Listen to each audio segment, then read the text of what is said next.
Hola a todos, bienvenidos a Relatores. Mi nombre es Jorge Barba y soy su anfitrión.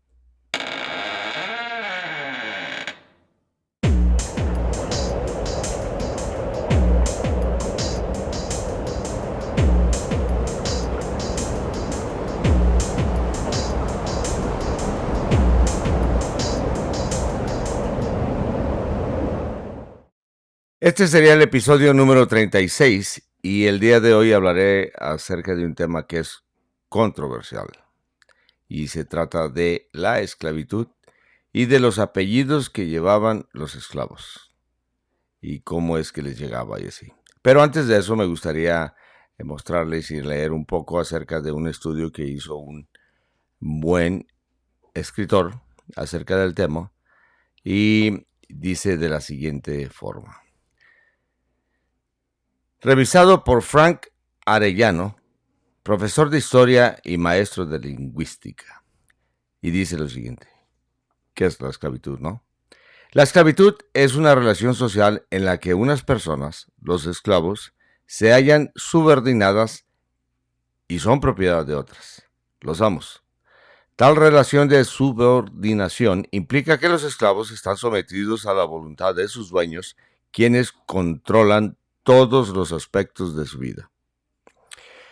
Una de las dimensiones fundamentales de la esclavitud es que los amos son propietarios tanto de los esclavos como del producto de su trabajo, que no es remunerado. Así, la esclavitud es, en esencia, un sistema de explotación laboral, en la que el esclavo es a la vez una mercancía y un medio de producción. A lo largo de la historia, la esclavitud ha sido una institución acoplada a la estructura social de diversas civilizaciones desde la antigüedad. En sociedades como la griega y la romana, la esclavitud era una condición reconocida y reglamentada, caracterizada por señalar los privilegios de los amos y la carencia de los derechos de los esclavos. Los esclavos eran considerados un bien más. Podían ser vendidos, comprados, obligados a trabajar o, en algunos casos, puestos en libertad. Todo según los designios del amo. Es decir, los esclavos no gozaban de ningún tipo de autonomía. Aunque el trato a estos podía variar en distintas sociedades, se tipifica la condición de esclavitud con estas características y da estas características. Los esclavos como tipo de propiedad eran legalmente parte del inventario de sus bienes de sus dueños. Carencia de derechos. Los esclavos no eran sujetos sin objetos ante la ley, por tanto no podían establecer contratos ni tenían derecho a participar en asuntos políticos que pudieran afectarlos.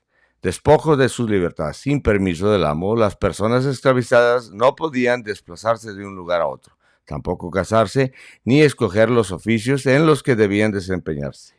Enajenación del producto de su trabajo. Dependiendo de la sociedad en cuestión, el producto de la labor esclava fue usado para satisfacer las necesidades de los amos o para ganarles ganancias. Los esclavos estaban desposeídos. Desigualdad social extrema.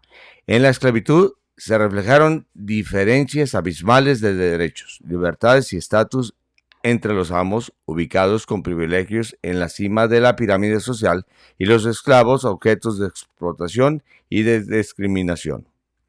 ¿Y cómo no podemos verlo? O sea, basta ver Haití, que fue una colonia francesa, y ver, por ejemplo, República Dominicana, ¿no? Abismal la diferencia. Historia de la esclavitud. Y para rápido, la esclavitud ha existido desde tiempos remotos. Su existencia entre los pueblos primitivos, sin embargo, es improbable. Bueno, aquí vamos a hacer una paréntesis. Es improbable como muchas otras cosas. Pues para existir, la esclavitud debió asentarse en sociedades que ya consideraban la estratificación social. Tal vez aparece del código de Hammurabi para acá, ¿no? En donde ya dijeron, ojo por ojo, diente por diente. Lo que si haces una casa, se derrumba la casa y muere el hijo del dueño de la casa y tú la construiste, tú mueres o muere tu hijo. O sea, básicamente. Entonces, así hacías algo y no tenías con qué pagarlo, o te mataban o caías en la esclavitud. Simple y sencillamente. Eres una persona que no entraba en la pequeña sociedad que ellos trataban de formar y tú estabas fuera de ella, te tenías que ir a vivir lejos, o si estabas en ese ambiente, caías esclavo o caías a la prisión. ¿Cuántos prisioneros tiene que tener una pequeña sociedad para que ya determinen que pues, no podemos mantenerlos, no podemos estarlos vigilando, entonces los tenemos que hacer esclavos? Fácilmente llegas a ese estado.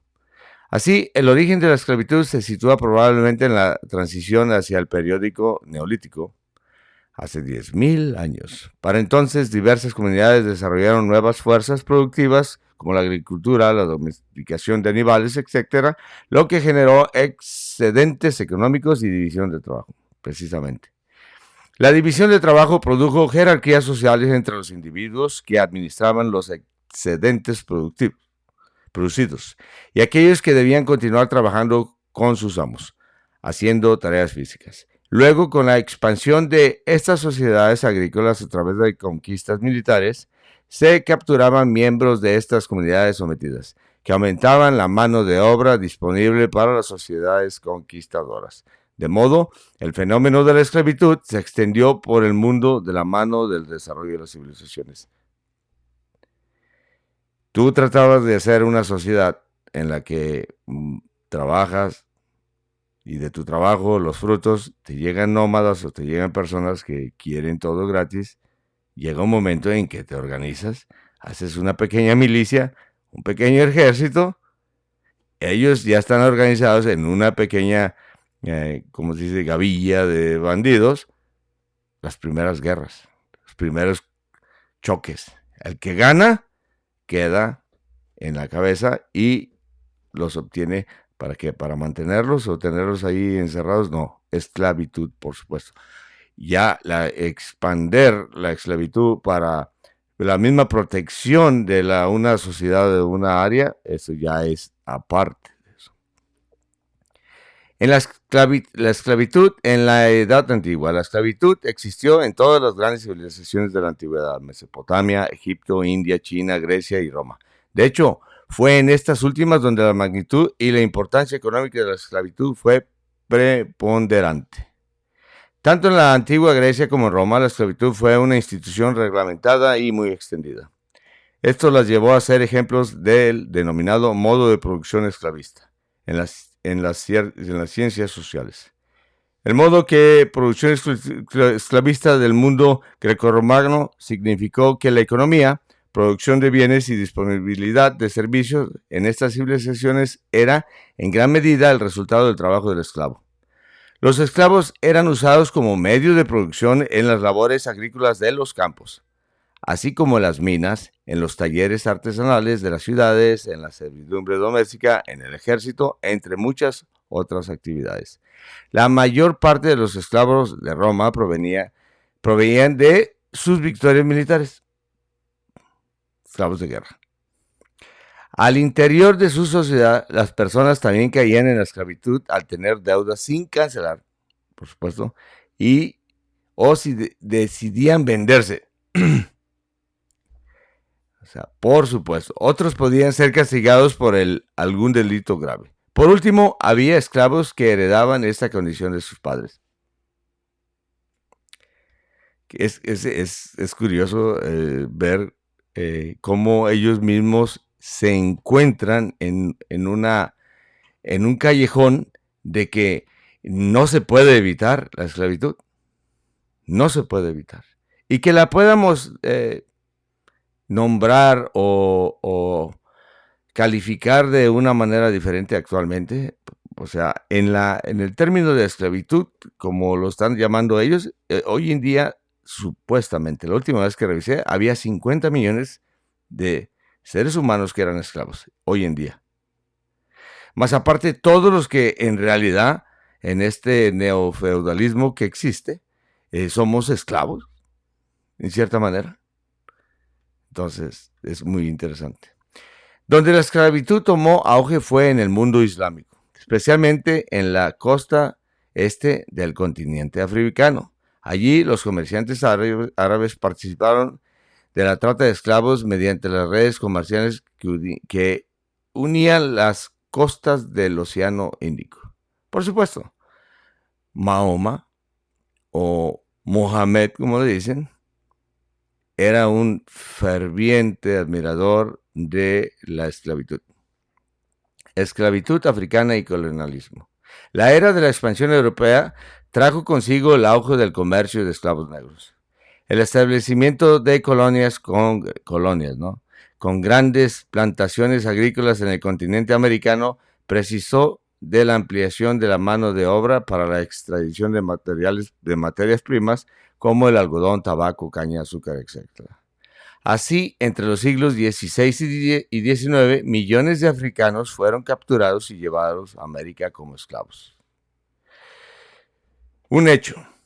La forma en que y el valor que tenía un esclavo que llegaba a Sudamérica, digamos a las costas del Brasil, y un esclavo que estaba ya en la Nueva España, digamos en el centro de México, el valor de ese esclavo era completamente diferente. Se dice que hasta 4 veces más valía un esclavo en el centro, digamos en las minas de Zacatecas valía 4 veces más un esclavo que en Brasil, por la cercanía, aparte por muchos otros factores que conocemos de digamos, las guerras chichimecas y la estructura social que ya estaba establecida en la Nueva España, ¿no? Entonces, es totalmente diferente. Este fue uno de los periodos más despiadados e inhumanos de la esclavitud a causa de los maltratos sufridos por la población africana.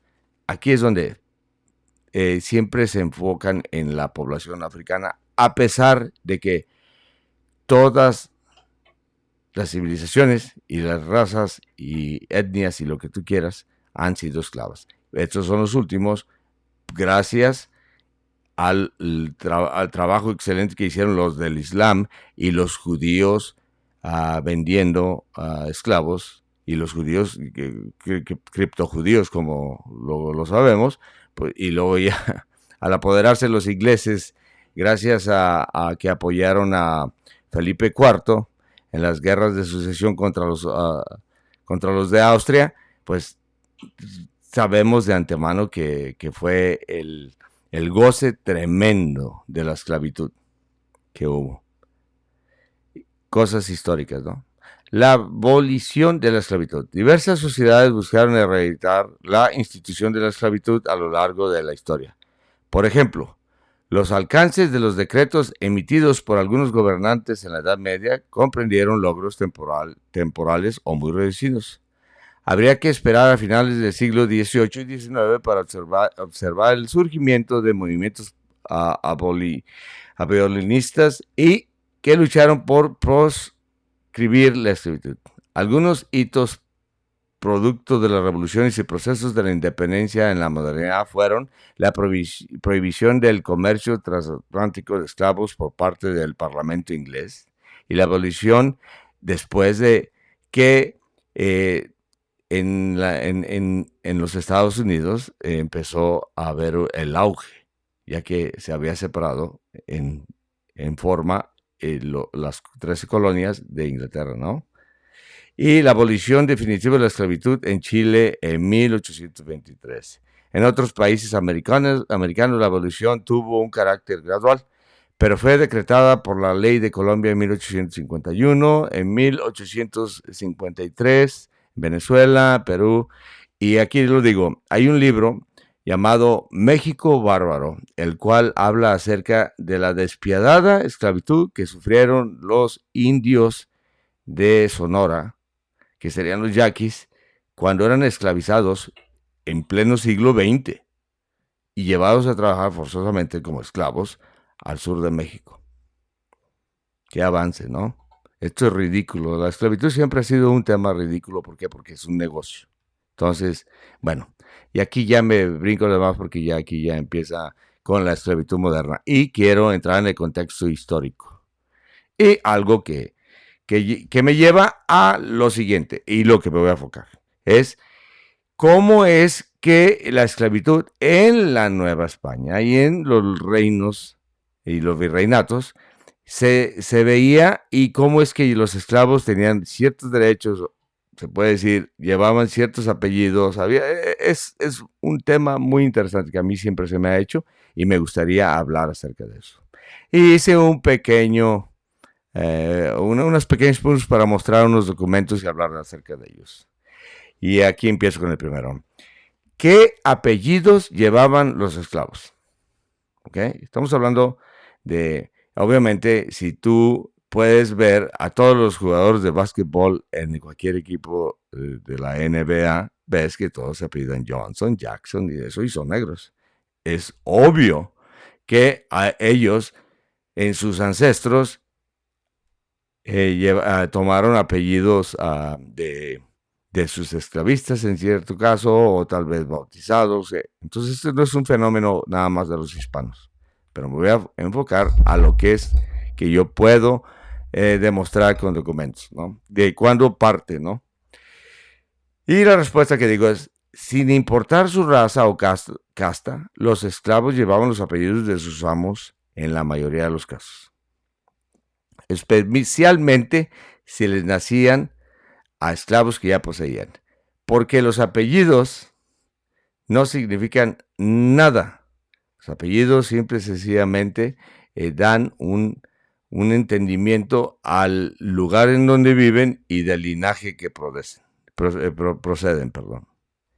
Entonces, me pregunto, entonces, los esclavos que no llevaban los apellidos de sus dueños habían nacido en otra casa, porque hay esclavos que eran vendidos o que residían que tenían otros apellidos. Entonces, la pregunta nace, entonces, como estos nacían en otras casas y eran comprados por eso, y aquí respondo, no necesariamente. Hay casos en que los esclavos habían nacido libres y por consecuencias extraordinarias como en la Nueva España, canibalismo, sublevación, deudas muy grandes o delitos mayores, caían en la esclavitud. Y los podemos encontrar ya como esclavos con los apellidos distintos a sus amos.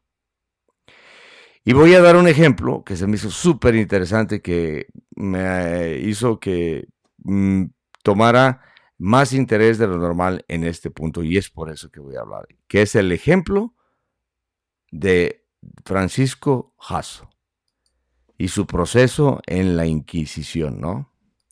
Y va de esta forma, que está muy interesante. Vamos a ver. Bueno, aquí aparece don Francisco o Francisco Jasso, hijo de mulata y de español, ¿ok? Que nació en la villa de Jeva, en Andalucía, esclavo al presente de don Martín de Jasso, de esta Ciudad de México, ¿ok? De edad de 22 años, al cual se le acusa, para darle nada más el contexto, de que habló herejías, ¿ok? Pasa en la Inquisición y en el documento devela unas cosas que para mí se me hicieron súper interesantes, como el hecho siguiente, ¿ok? Cuando se le dice y se le preguntó que cuando se fue católico, se hizo católico, y dijo que lo bautizaron y lo hicieron católico tal persona y así. Y ya cuando le dicen quiénes son tus padres, ¿no? Da esta respuesta que que me deja a mí pasmado, ¿no? ¿Por qué? Porque me hace que piense en una forma diferente a cómo es que llevaban los esclavos los apellidos. Y se pregunta, ¿quiénes fueron sus padres? Y aquí y él contesta, ¿no? Dijo que su madre se llamaba Jerónima de Ángulo, mulata. Pero no dice mulata esclava, ni mucho más, no es una mulata. Que lo más probable haya sido esclava, que es por eso que él cae como esclavo, porque una esclava tenía hijos esclavos, punto y aparte. No importa de quién haya sido el padre. El padre podría haber sido un obispo, un rey, un hijo del rey, era esclava. La clase de sus hijos eran esclavos. Y luego dice, su madre se llamaba Jerónima de Ángulo, mulata que dejó en Écija, cuando lo pasaron a esta, y que su padre se llamaba Pedro García, hijo del contador del conde de Écija, lo más probable, ¿no? Posiblemente. Entonces, aquí vamos, que este es hijo es nieto de un contador y de una mulata, y para el punto es Jerónima de Ángulo. Y el padre, aunque haya sido no reconocido, lo que tú quieras, Pedro García, y aún así, él era conocido como Francisco Jasso. Lo que me hace y lo que demuestra es de que, al fin de cuentas, ya lleva el apellido porque era Francisco Jasso. Pertenecía a Martín de Jasso, era Francisco Jasso. En todo el caso, dado que este Francisco hubiese tenido descendencia o lo que sea, ya llevarían el apellido Jasso. Y así, eventualmente, y pasando los siglos y los años, creando un linaje del cual nace precisamente en la casa de los Jasso, pero de esclavitud. Y es lo que hace que sea la genealogía de la historia y la investigación fascinante, porque por la práctica moderna podríamos nosotros decir que debería ser Francisco García de Ángulo, ¿no? Y sin embargo, por ser propiedad de Martín de Jasso, se llamó Francisco Jasso. Interesantísimo, si me preguntan. Bueno, y ese es uno de los ejemplos, ¿no? Y aquí ya el doctor Lobo Guerrero lo firma. Y me voy a otro punto que se me hizo súper interesante y que va de la mano y que choca en dos cosas que también tienen que ver con los apellidos, tanto como los de los esclavos, como de los hijos expósitos, y aparte de las pragmáticas de la nobleza y de cómo era que se llevaba a cabo. Aquí amarro tres diferentes puntos de los que ya hemos medio tocado, especialmente el de la nobleza, pero el de los expósitos no.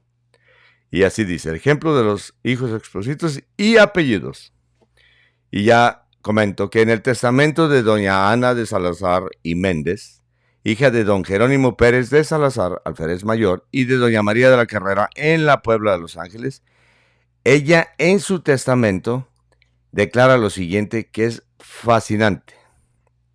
Y dice en una de sus cláusulas, dice, declaro que estando debajo de la patria potestad, me dio para palabra de casamiento un caballero de noble y generosa sangre, soltero, vecino de la Ciudad de México, en donde tenía cargo honorífico en aquella república, ¿okay?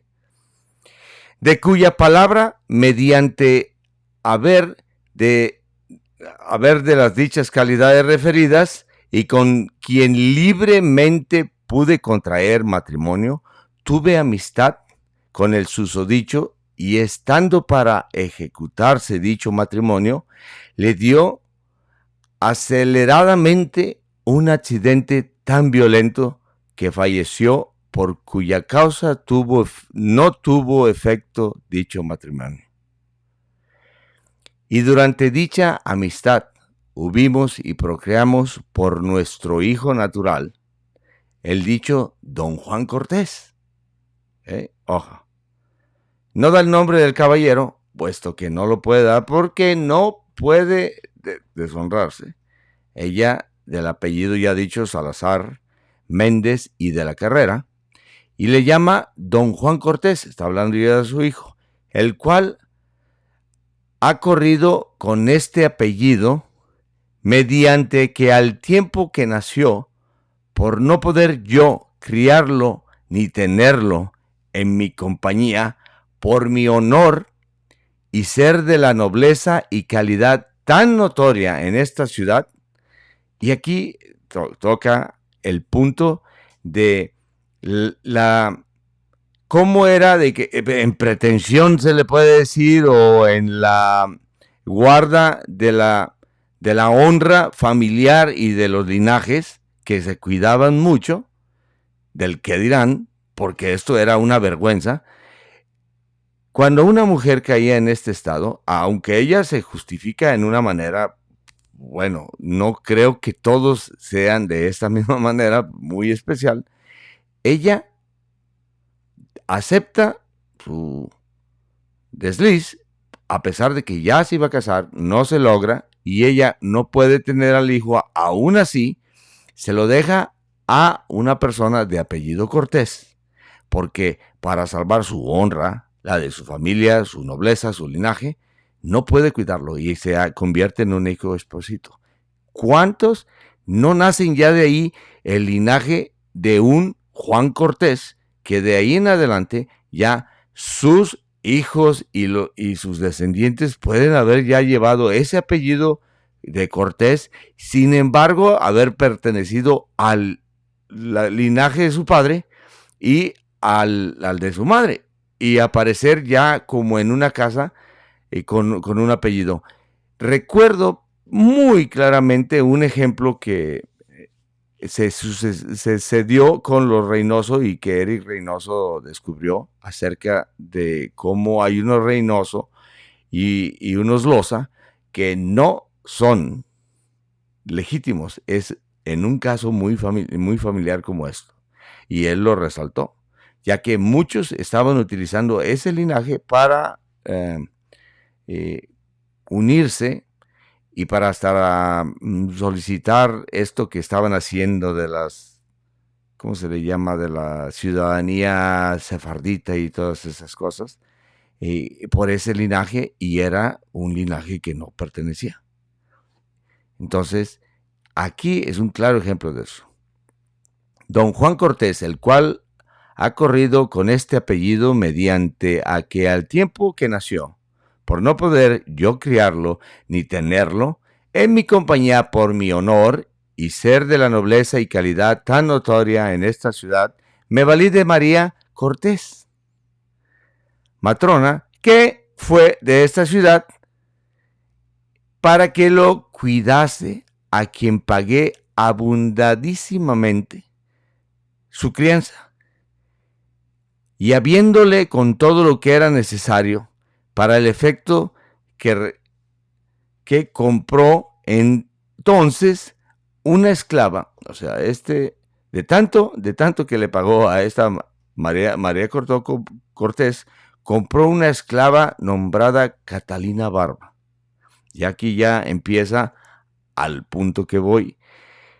Una esclava llamada Catalina Barba, la cual era esclava de doña Leonor Barba. Entonces, aquí otro ejemplo. La esclava Catalina Barba, hija de una mujer de apellido Barba, que significa que pudo haber nacido en esa casa y por eso llevaba la barba, o pudo haber sido el mismo caso que Francisco Jasso. ¿Qué sucede? Esta Catalina Barba, por alguna razón, obtiene su libertad.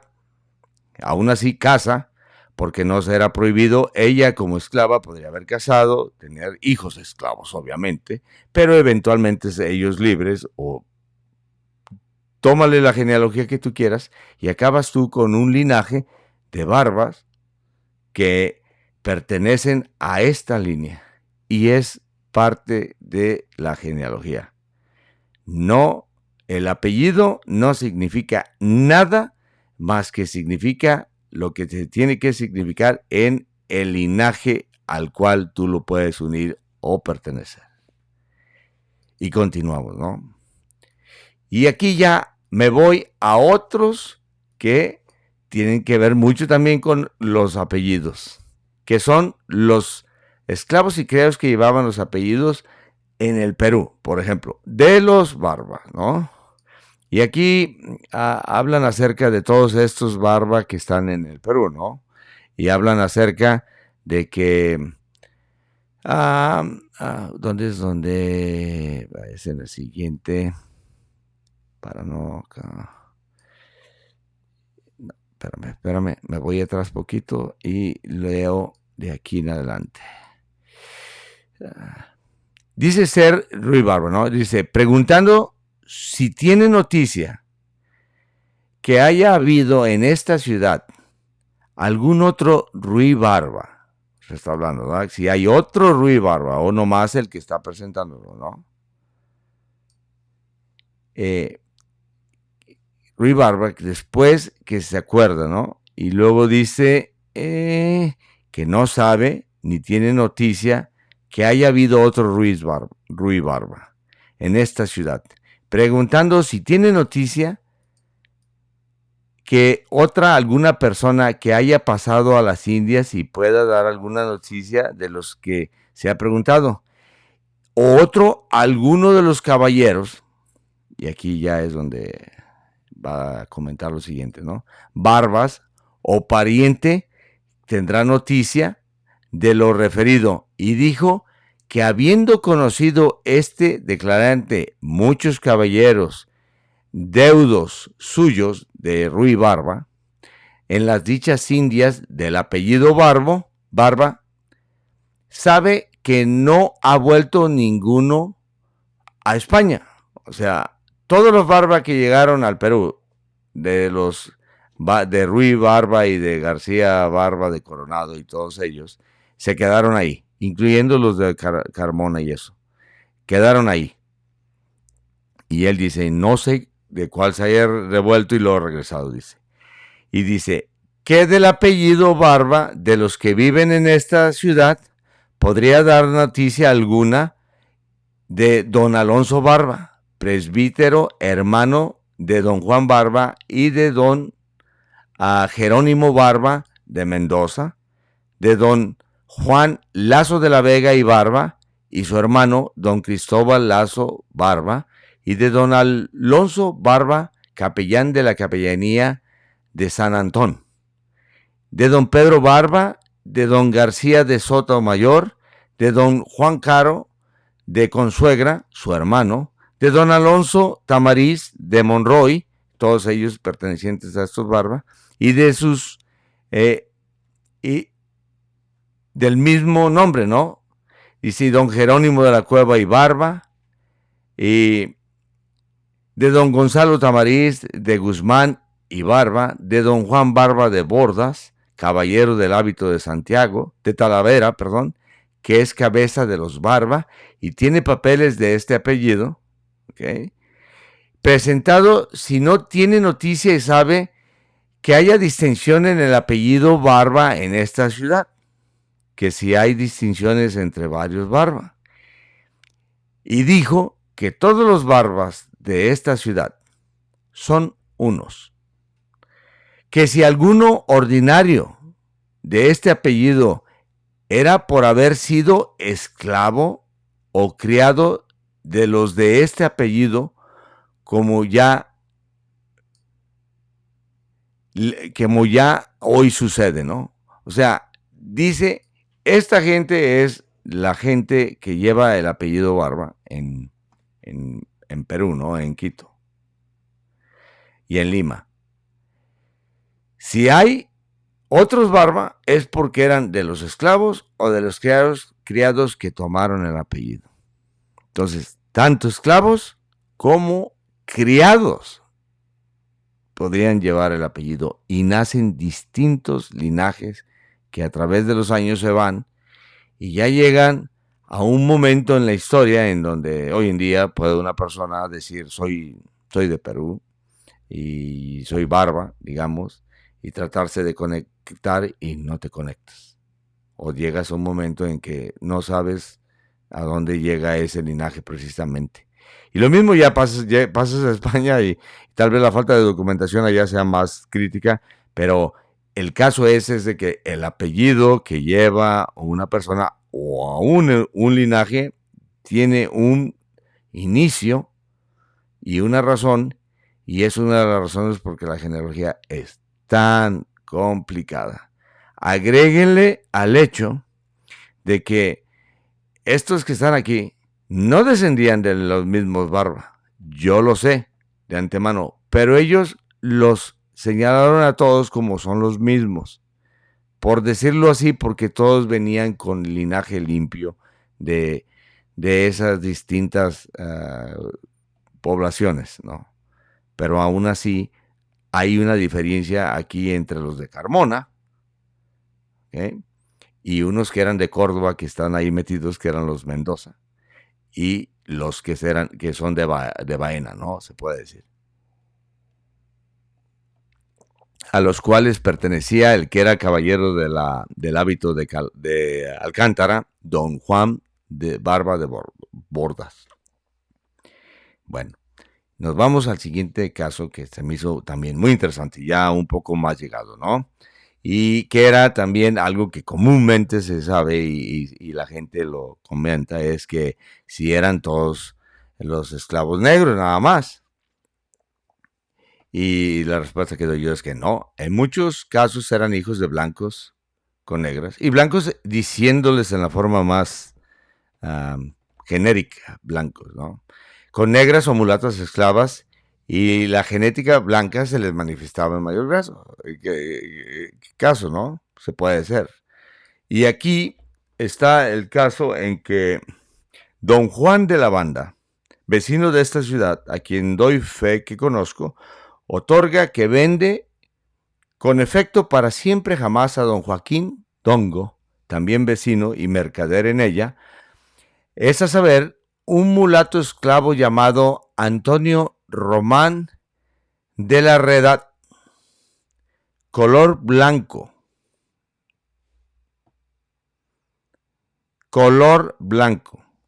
que hoy será de edad de 24 años, el mismo que hubo y compró el otorgante, o sea, don Juan de la Banda, de Luis Muñoz de la Barba, vecino del pueblo de Nuestra Señora de San Juan, y como consta en todo, ante Gaspar Ramírez, el escribano, ¿no? Entonces, como podemos ver, es aún en el caso dado de San Juan de los Lagos, había esclavos que ya llegaban a ser blancos, o sea, que por la genética, hijo de una mulata que no haya salido o ya de varias generaciones ya amulatada, con indios, lo que tú quieras, ya llega un momento en que, caramba, que su genética ya era completamente blanca, por cualquier azar de lo que haya sido, después se casa con una más blanca y llega un momento en que sus descendientes con la genética completamente que parecen vikingos y que resultan descender de un esclavo, y ya es cuando se agarran de las 10 uñas, como dicen, o los 20 uñas, y dicen que cómo, cuándo, dónde. Muy complicada la cosa. Antes de esto, aquí también agrego otro colorcito, para decir, la venta de otro esclavo, ¿no? Dice, notorio a todos los que esta presente carta vieren como Luis Muñoz de la Barba, agrego a los Barba para que tenga sabor. Vecino de la jurisdicción de Santa María de los Lagos y residente en esta corte, otorgo que vendo realmente y con efecto al licenciado don Ignacio de Vibriescas, clérigo presbítero domiciliario de este obispado y vecino de esta ciudad, es a saber, un mulato, mi esclavo, de color cocho. Y esto de cuando dice color cocho me recuerda al término cocho, muy popular entre las personas que son de Guerrero, se les puede decir, en México. Y agrego algo que encontré en un sitio en donde lo pone esta persona, a fuente Huachecocho, la construcción social del prejuicio sobre los terracalenteños del Balsas, de africanos o mulatos cochos. Y, y unas cosas que escribió que se me hizo muy curioso. Y lo digo a lo siguiente. La palabra cocho es típica de la tierra caliente, pero ¿alguna vez te habías preguntado qué es lo que significa? Y ellos se dicen cocho, pero cada instante. Como la gente de esta generación que se dicen güey, las mujeres, o así, en la forma más bruta que he visto yo, pero bueno, tal vez piensen que sí, es algo curioso. Y yo me pongo a pensar, cochos y güeyes. Ave María Purísima. El vocabulario en la región calentana posee una gran cantidad de palabras típicas generadas en esta bella área cultural. La palabra cocho es usual en los estados de Guerrero, Michoacán y el suroeste del país del Estado de México. A continuación daremos a conocer una interesante investigación de antropólogos y lingüísticas acerca del origen y significado de esta muy cuestionada palabra. En la época colonial, en el virreinato, cocho fue utilizado en el obispado de Michoacán y en la Nueva Galicia, como ya lo vimos, como sinónimo de la amplia categoría mulato pardo, que trataba de describir un determinado físico de mestizaje entre indígena y negro. Y es más profundo que esto. O sea, el mulato no es necesariamente un blanco y un negro. Es más profundo, porque al final de cuentas el que lo determinaba era la persona que lo veía. O sea, muy complicado. Entonces se hablaba de mulatos cochos, del color cocho. Cocho, con el paso del tiempo, perdió su referencia al ancestro africano. Sin embargo, no se neutralizó como insulto, que hace una referencia racial. Pero ¿por qué va a ser un insulto una referencia racial? En Michoacán, los cochos estuvieron en todo el obispado de Jiquilpan, en los límites con Guadalajara, a la vía de Zamora, Chichota, uno de los pueblos de la Cañada. En la actualidad, el término es utilizado en la depresión del Balsas, al oriente del estado de Michoacán, en una porción del territorio de Guerrero, en los límites que alguna vez formó parte del gran obispado de Michoacán, y en el suroeste del Estado de México. Cocho es el sustantivo que se utiliza para referirse en segunda y tercera persona los que habitan en Tierra Caliente de Michoacán, Guerrero y el sur del Estado de México. No ha perdido del todo su connotación racial, se ha convertido en una metáfora y se usa en el mismo sentido en el que vale por valedor. Aquí es donde, por eso agrego eso, porque estoy de acuerdo. El vale es el valedor, amigo o cuate, que se aplica en otros lugares del estado. Y que se puede decir la palabra güey. Qué bárbaros. Pero bueno. Es empleado también en masculino como en femenino. Por ejemplo, las mujeres entre sí son cochonas o cochas. Designan al ser y cuerpo del otro a este que yo no soy, pero con el cual comparto espacios, incluso estoy emparentado. El cocho, mira, cocho, ese cocho, es empleado como una parte fundamental de la persona. Incluso cada uno se nombra a un objeto distinto del yo. Con el paso del tiempo, la designación del mulato y pardo se hizo más utilizada que en el Bajío Central, donde está la capital del obispado, que la del cocho. Tal vez durante la colonia virreinato, cocho se empezó a emplear como metáfora para referirse al sexo de las mujeres. Aquí es donde ya, caray. Bueno, la, la valencia diferencial de los sexos se utilizó para crear una analogía entre la jerarquía social de las castas y el género. La dominación masculina vuelta, una construcción social naturalizada.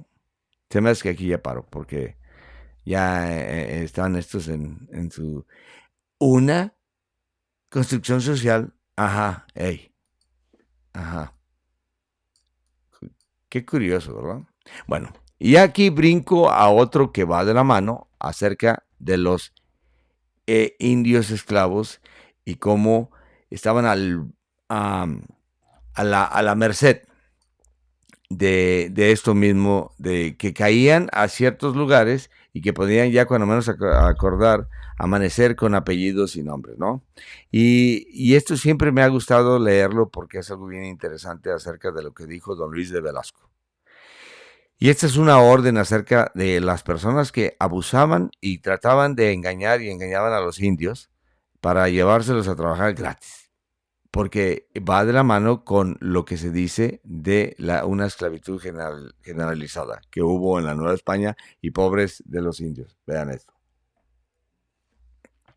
Don Luis de Velasco, de la Orden de Santiago, virrey, lugarteniente del reino, esto es su gobernador y capitán general de la Nueva España y presidente de la Audiencia Real que en ella reside, esta dicta por cuanto ha venido a mi noticia, que de pocos días a esta parte, con más exceso que nunca, los obrajeros de esta Nueva España, especialmente los carreteros, ¿no?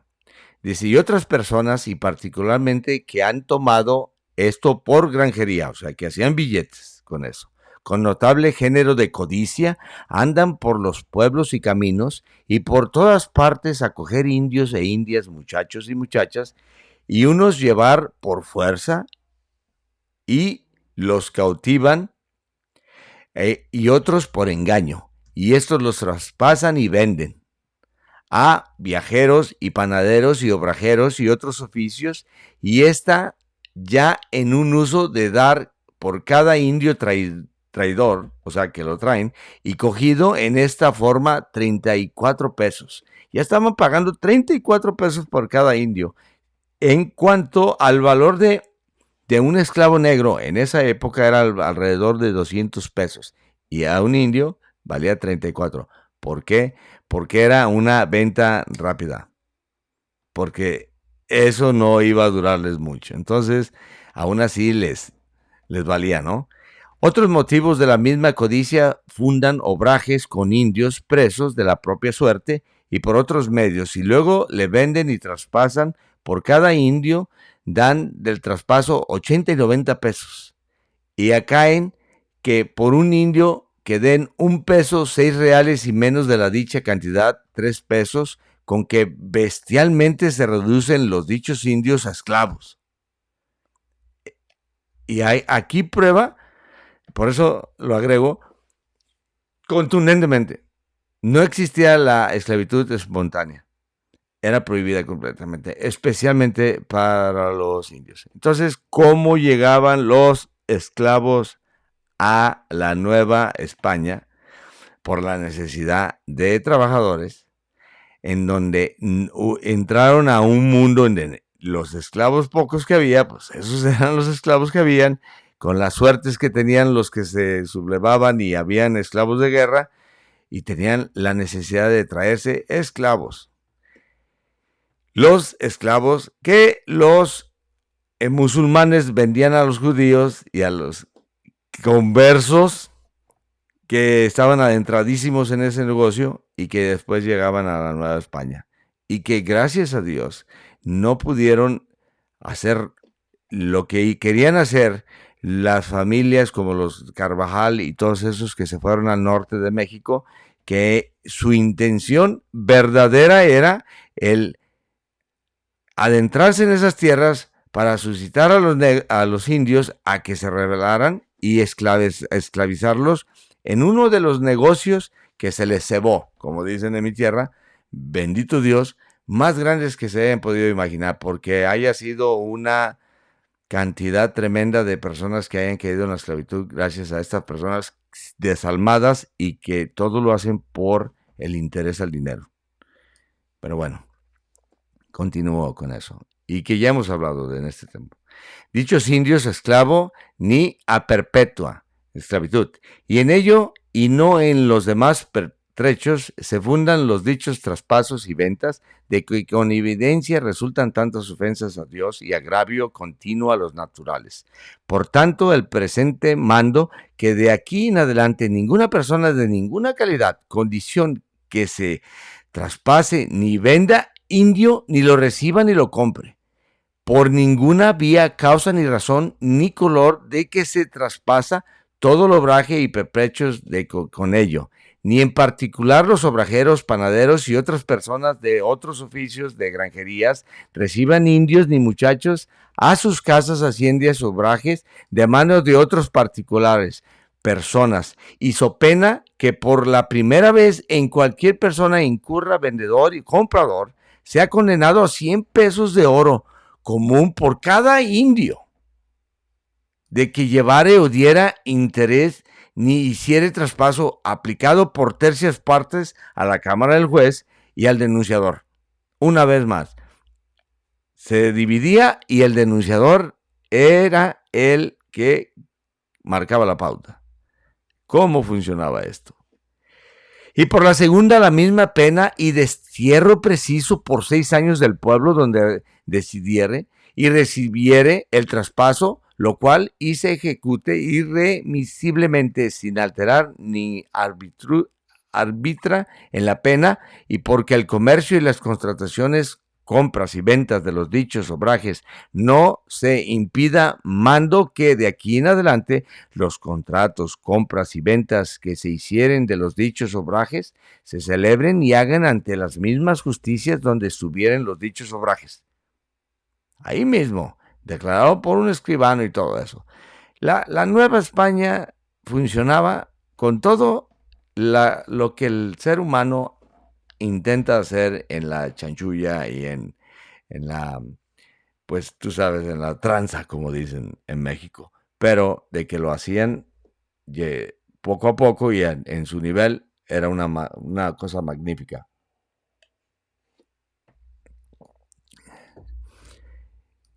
Y bueno, de ese se trata eso. Y aquí pongo el documento completamente para que lo vean. Y que siempre me ha admirado a mí esto que habló el virrey. Y esta paragrafía la hice en el 2017. No la apliqué en ningún lugar porque no lo vi necesario, pero aprovecho para hablarlo, ¿no? Y aquí voy a dar el fin y hablando un poco acerca de la libertad que se le da a una esclava. Y vamos a ver si no está tan jodida la letra para leérsela, ¿no? Y lo que dice, ahorría de libertad. Dice, sepan cuantos esta carta vienen como yo, el bachiller don Cristóbal de Arellaga y de las Cuevas, cura beneficiario, vicario de eclesiástico de la ciudad de San Luis Potosí, ¿no? Dijo que por cuanto yo tengo por mi esclava a una mulata blanca, llamada María de Zúñiga, criolla, y nacida en mi casa, hija de Raimunda, mulata esclava, que fue de doña Margarita de la Cueva y Guevara, mi legítima madre. Entonces llama la atención aquí que María de Zúñiga, ¿no? Criolla y nacida en su casa, ¿no? De su madre, doña Margarita de la Cueva y Guevara. Dice, la cual, dicha mulata, María de Zúñiga, es blanca, alta, de buena estatura, carirredonda y bien agestada, los ojos grandes, el pelo más lacio, o sea que no está nada de amulatada, que crespo, y de edad de 28 años a 30 años, poco más o menos, la cual durante el tiempo que ha estado de mi casa y familia, me ha servido y asistido con mucho amor, cariño y lealtad, por cuya razón le tengo mucho amor y voluntad. Está hablando un sacerdote, ¿no? Por lo cual, estando cierto y bien informado de mi derecho y acción de lo que en este caso me compete hacer para haber habido para ello mi acuerdo y deliberación según convenga, que la presente otorgo y conozco que ahorro y liberto de toda subsección y cautiverio y esclavitud a la dicha mulata María de Zúñiga, para que desde hoy en adelante sea libre, libre, honra y no se sujeta a esclavitud ni servidumbre alguna. Como tal, pueda ésta recibir y morar en todas y cualesquiera partes y lugares, tratar, encontrar con cualesquier persona, disponer de sus bienes y hacienda que adquiriese libremente a su voluntad, y hacer y otorgar su testamento y nombrar por sus herederos a las personas que quisiere, y bien y visto le fuere, y otorgar otros que los cualquier contratos y escrituras, y vender y comprar y hacer todo lo demás que una persona libre y no sujeta a esclavitud alguna puede y debe de hacer, la cual dicha ahorría y libertad le hago y otorgo, como dicho es, por los buenos servicios que me ha hecho y por el mucho amor que le tengo, por haber nacido y criado en la dicha mi casa y familia, y por otras justas causas y razones que a derecho me mueven. Y consiento y tengo bien que la susdicha pueda y resida en esta ciudad, o residir en ella y disponer de su persona libremente, que yo pido y suplico a todos los señores jueces y justicias de su majestad, de la cualquier parte fuere o jurisdicción que sea, por donde la dicha mulata María Zúñiga pasare y estuviera, residiera y morare.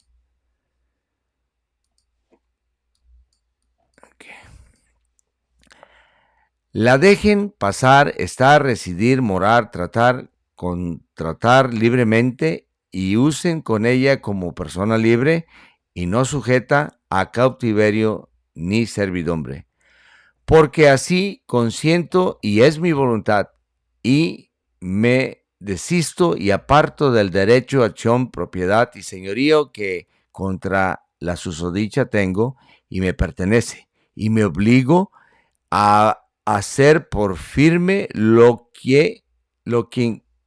contenido en todo tiempo, y no le revocaré, ni reclamaré, ni contradiré en ningún tiempo por mi testamento ni por otro contrato.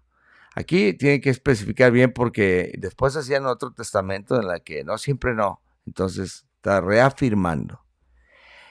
Por mi testamento ni por otro contrato, y intervivos, ¿no? O sea, ni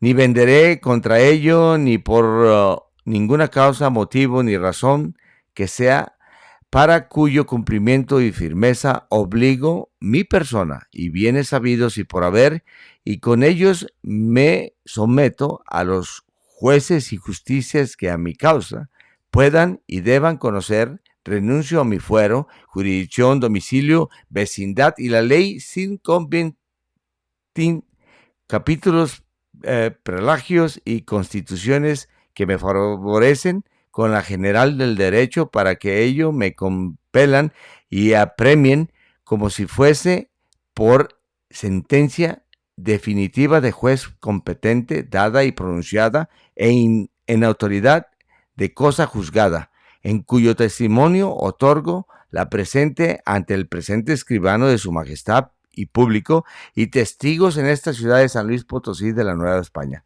donde es fecha 13 días del mes de febrero de 1693 años.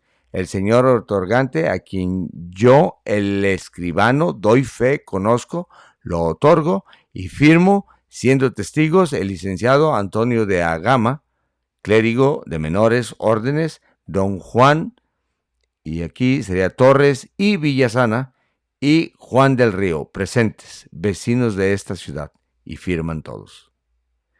Y básicamente, con esto doy fin a algo que es un tema muy profundo, pero en el cual me gustó dar este tipo de puntos, para ver que era más complicada la cosa de lo que a muchas personas lo hacen ver, como que, ay, o sea, los tenían de los ojos a los pobres esclavos o que nada más a los negros. No, no, no, la cosa era complicada.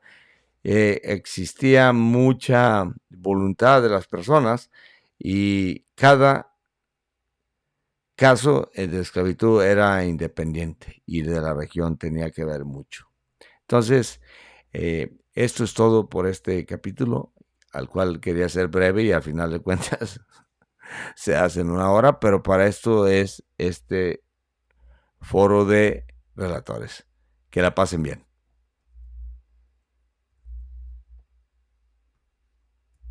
Mm-mm.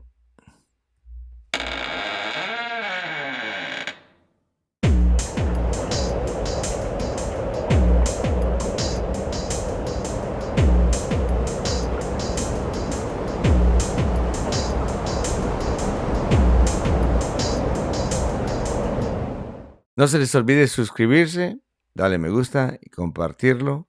Y ya nos pueden escuchar por Spotify. Que la pasen bien. Se despide su anfitrión, Jorge Barba.